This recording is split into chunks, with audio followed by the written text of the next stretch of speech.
the Chisambo Show. Today we are going to explore the subject that is dear to my heart, and that is how we can change our emotions or the way that we feel just by the words that we speak to ourselves and also to others. So Josh over here is going to talk us through it, and I'll be asking more questions as we go along. So let's get started. Okay, so today we're focusing on how words influence or impact the way that you feel. Okay. So what you must understand is this: there are three things. There's a triad that causes you to feel any sort of emotion, right? Okay. So you've got what you focus on, yeah, the words that you use, which is what we're going to be focusing on today, and the way that you move your body. These three things create the emotions that you feel. Okay. So when it comes to the words that you use, you'll find that there's certain words that you use that begin an emotional pattern within you, because any emotion you feel is just a pattern, right? Okay. It's a pattern of what you're doing. It's a pattern of the way you're speaking to yourself. It's a pattern of the way you move your body. It's a pattern of what you focus on. Okay, and you find that there's certain words that trigger certain emotional states within you. Okay, so for example, I could come up to you and I could be like, "Oh, Annie, you are lying," right? If I was to say that you are lying, how would that make you feel?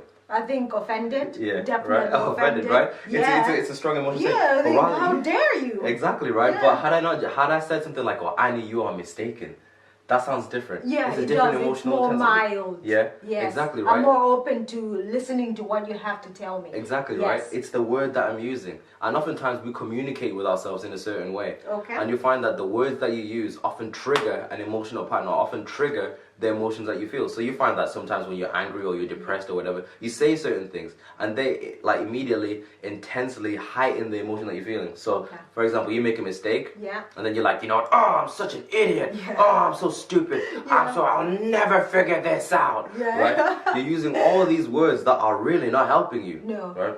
And the thing is this, so the reason why we suffer so much is because we're habitually using these words. Okay. Right? So one thing we do is we have incantations daily, and these form our beliefs. Okay, right? what are incantations? So an incantation is like an affirmation. So affirmations, you hear people say, you have to repeat this and you'll feel good. Yeah. That's all right, yeah? Okay. But incantation is more serious than that. It's like saying something with emotion over and over and over again. Okay. Okay, so for example, like we say, you make a mistake, right? Yeah. You say, "I'm such an idiot, I'm so stupid." You know what I'm saying? You're emotionally moving in that way. You're emotionally using those words, and those words imprint those beliefs that you have about yourself, which completely put you in a worse state. Okay. Right. They affect your mood. Exactly, yes. 100%, yeah. Okay. So what can you do then? How can you become aware that you are doing this? Yeah. So how can you stop yourself before you even get into it? Alright, this is the thing, right? It's becoming aware of the words that you're using. You'll find there's certain phrases, there's certain words that you use habitually. Yeah. Use them over and over again. Okay. You do it. So when you're in a certain state, let's say you're in a frustrated state, pay attention to what you're saying. There are probably things that are helping you, like, "Oh, I'm so frustrated." Right? You're using these words.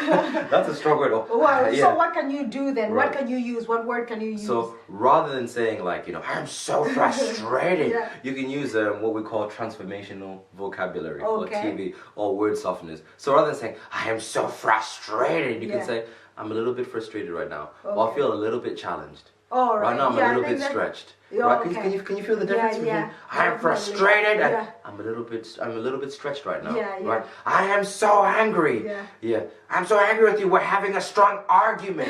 We're not having an argument. We're having a spirited debate. Right? And we have a lot of those. You and I. Yeah, exactly. Right? Yeah, just changing the way you're saying, changing the way, it immediately completely changes the emotional intensity you feel. All right. And we do this all the time. Yeah. Which is why a lot of us struggle to make change in certain areas. Right. So for example, we do this to ourselves. For example, let's say that maybe you're out of shape, right, and you wanna lose weight. Yeah. The way you're communicating with yourself is stopping you from doing that. So a lot of times we say things like, I'm just a little bit overweight, or "I'm a little bit chubby, I'm holding a little bit." You're using transformational vocabulary, right? You're using softeners that ease the blow. As opposed to "I'm just fat." Yeah, if you say "I'm fat and overweight," that'll be an emotionally intense experience for yourself, right? Yeah. It's the words you're using. And then you tend to think, you know what, I'm way gone. Yeah.